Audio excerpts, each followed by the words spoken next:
Mahkamah Konstitusi atau MK akan mengumumkan terkait sengketa Pilkada Banjarmasin tahun 2020 pada Senin 22 Maret 2021. Siapapun nantinya yang akan menjadi pemimpin di Banjarmasin, hendaknya mampu menjadikan kota Seribu Sungai ini lebih maju dan sejahtera.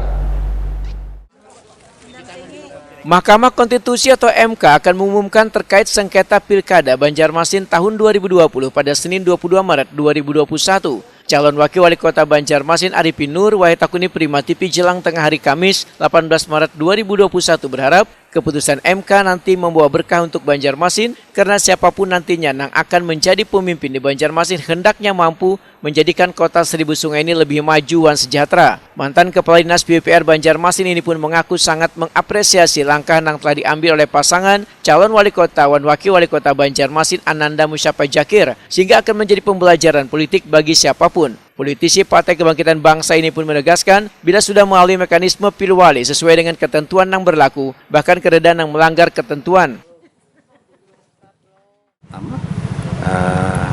Artinya apa yang sudah kami lakukan di saat pilkada pun juga kita fair play lah gitu kan. Karena kita juga tahu bahwa ada undang-undang negara, ada undang-undang agama, peraturan agama yang ada hal yang tidak boleh kita langgar gitu. Nah, kalau ada anggapan memang itu ada pelanggaran bagi kita itu wajar aja gitu kan, mereka juga boleh karena itu hak sebagai warga negara.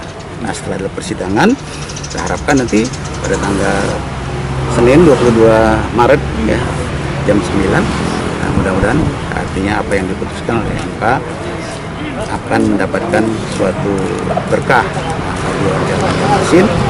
Apapun keputusan mudah-mudahan di tingkat terbaik. Jadi masyarakat Banjarmasin. Jadi artinya beliau sebagai pemimpin kita kan akhirnya sesama warga negara ya harus apapun yang dilakukan orang buat kita ya kan kita terima. Alhamdulillah ada peluang. Nah, masalah nanti apakah benar atau tidak benar yang mereka lakukan itu kan ada yang memutuskan. Ya kan, terutama Hakim Mahkamah Konstitusi itu mereka memutuskan secara baik dan arif dan bijaksana. Menurut Arifin Nur, keputusan MK itu kada sembarangan wan ada landasan hukumnya, maka seberatan pihak diharapkan menerima wan menghormati keputusan MK tersebut.